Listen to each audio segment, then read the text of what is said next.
Welcome to Beyond Chips, the Chips GU podcast, where we explore people, projects, and partnerships shaping Europe's semiconductor future. I'm Luciano Gaudio, Head of Communication at Chips Joint Undertaking. And I'm Vasily Peglidou from the communications team. Together, we'll be your hosts as we speak with researchers, innovators, and industry leaders behind the technologies powering Europe's digital and green transition. In every episode, we'll go behind the scene of Chips GU founded projects. We'll hear stories of collaboration, innovation, and real-world impact, from lab to the fab and practical application. Whether you're part of the Chips JU community or just curious about how semiconductors are quietly transforming everything around us, from farming to mobility, you're in the right place.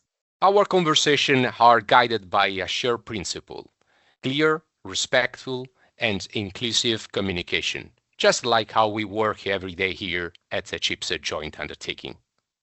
So let's get started and meet the people behind Europe's chip-powered future.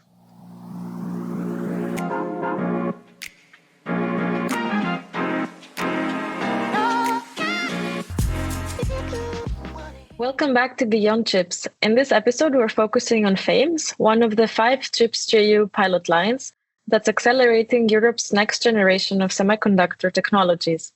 We're here with Dominique Noguet, the project coordinator of the FAMES pilot line, and we will talk about technology and innovation and explore how FAMES is supporting areas like FD-SOI, embedded non-volatile memories, and 3D integration, and why these steps forward are critical for building faster, more energy efficient, and more sustainable chips. Let's get started. Dominique, can you briefly introduce FAMES and its main objectives? Sure. FAMES is one of the pipelines of the CHIPS Act, bringing together 11 leading research organizations and universities in Europe. FAMES aims to strengthen the European semiconductor industry and support strategic sectors such as automotive, telecommunications, cybersecurity, data centers, healthcare, etc. CA-Leti is the coordinating partner of the pipeline. We have 3 main objectives in FAMES. The first goal is to offer a set of advanced technologies with new generations of FD-SOI technology, embedded non-volatile memory solutions, radio frequency components, passive switches and filters, 3D stacking options with 3D sequential integration and 3D heterogeneous integration, and magnetic inductance for power management ICs. The second objective of FAMES is to promote and provide an open access to the pipeline to a diverse range of stakeholders of the electronic value chain, integrated device manufacturers. This access will give Europe the opportunity to explore a wide spectrum of semiconductor markets, strengthening European leadership and opening new opportunities. Finally, the FAMES pipeline will develop training activities at master and PhD levels so that students and young researchers can acquire advanced skills in the technology we develop. Dominique, can you explain why FD-SOI technology is a strategic choice for Europe? First, let me remind that SOI technologies and FD-SOI in particular were born in Europe. This means that there is a very significant know-how in Europe on this technology. For instance, CA-Leti, who was a pioneering player, holds over 150 patents on this technology. Then there is a number of sectors for which there is an applicative ecosystem in Europe. For instance, FD-SOI is well suited for RF design. It is suited for IoT and battery-operated devices in general, and there's also reliable technology for automotive. FD-SOI's market is growing, and it has been adopted by a large number of companies. There is some expectation that this roadmap can be continued to bring enhanced performance, lower footprint and cost, and ever lower power. FAMES is looking into various means that can help continue the FD-SOI roadmap. It is very important to create an ecosystem of designers on FD-SOI for the technology to be widely adopted. We have our first winter school, including FD-SOI for designers, in January 2026. Dominique, what breakthroughs have you achieved in radio frequency components such as switches, filters, and capacitors. So FD-SOI is a good technology for RF, but RF ICs also rely on high quality factor passives. So to complement the RF portfolio, we investigate into 4 types of passives. We also investigate how such switches can be activated by a coupled laser. And we had first promising results in this area. And circulators and Ball filters designed for 6G bands are the 2 other passive RF technologies we investigate, and they are still at an earlier stage at the moment. Dominique, how do the 2 3D integration techniques, sequential and heterogeneous, work, and what advantages do they bring? Well, 3D integration exploits the 3rd physical dimension to stack functionalities into a small form factor package, delivering high performance, low power, and efficient systems. 3D integration is a very relevant solution for the so-called more than more systems by combining heterogeneous technologies in a single package with logic, memory, analog, RF components, and micro-electromechanical systems. You can see 3D as an alternative to system on chip, combining several best-in-class semiconductor technologies for each function. In FAMES, we investigate 2 kinds of integrations. Hybrid integration consists of stacking wafers or dies after they had been processed. The second integration path is called sequential integration, where a bare wafer is stacked on top of a first wafer before it is processed. The application areas of these 2 schemes are not the same, and our aim is to push each approach to its limits to bring the best possible solutions to the industry depending on their needs. Dominique, what role do small inductor for PMICs play in improving energy efficiency?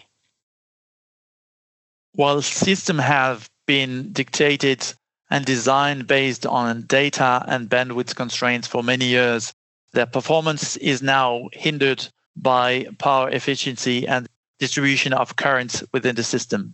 In FAMES, we focus on system-to-component co-optimization to work on the integration of passive components in a dense 3D topology, considering interconnect possibilities and their impact on performance.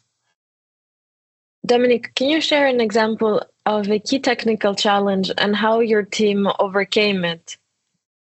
Well, when we started to think about how to extend the FD-SOI roadmap, it quickly became obvious that this was a huge task that needed to be structured in a way that we could get quick results to check the relevance of our solutions.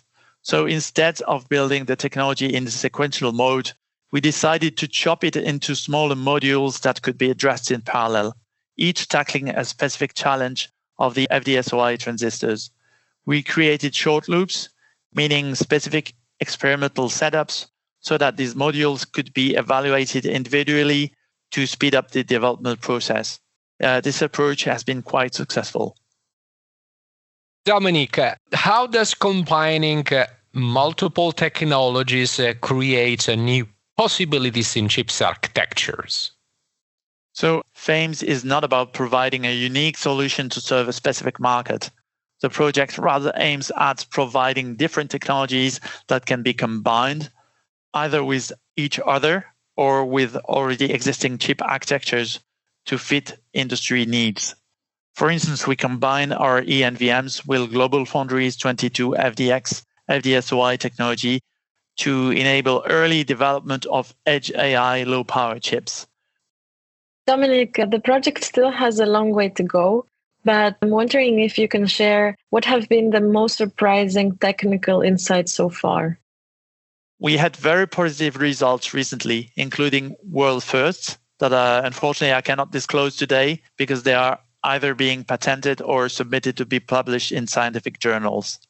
One of the big surprises we had, though, and also because it was the first time we tried it, was the interest and feedback we received at and after our open access launch workshop, where we got registrations from 25 countries. This is more than what we had anticipated. I hope that we will have another podcast on the FAMES open access, because it is really the mechanism by which the industry can interact with and benefit from the pipeline. That's correct. I mean, there are some results that, of course, you cannot disclose at this moment. But let's say looking ahead, which technology area are you most looking forward for real-world application? This is a difficult question because technologies we investigate in FAMES are not the same maturity levels. With the boom of AI, there is a high expectation on the ENVM potential. They can be real game changers in terms of power consumption in a short time frame. I'm really looking forward to seeing how ENVM can make AI more sustainable. We know that current system scalability is questionable precisely because of their power consumption. I am also eager to see how the industry will seize 3D potentials. So we're nearing the end of the episode, but one last question I wanted to ask you, Dominique, is how has the CHIPS Joint Undertaking funding accelerated the development of these technologies compared to what might have been possible otherwise? Yes, and this is a very important point. The FAMES R&D would not be possible without semiconductor equipment. What is unique with the new concept of pipelines is the very good mix of CapEx budget to enable investments in state-of-the-art pieces of equipment and the R&D OPEX. This mix was of paramount importance to continue to drive semiconductor innovation in Europe. In FAMES, for instance, we plan to install more than 100 tools across 4 hosting sites in France, Finland, Ireland, and Austria. This is not only an opportunity for the FAMES partners, but also for the pipeline users and the whole ecosystem who can benefit from these investments through our open access program. Dominique, I see many promising activities and results coming out from this very important project. For the moment, we would like to thank for your kind availability, and we are sure that there will be other occasion to talk about what you have mentioned before, with possibility this time also to disclose quite interesting and even more strategic results of FAMES. Thank you very much, Dominique. Thank you very much for giving the opportunity to talk about the FAMES pipeline. Thank you also from my side for your time and for sharing all this information, which for the users and the audience would be very difficult to find out about otherwise. Thank you.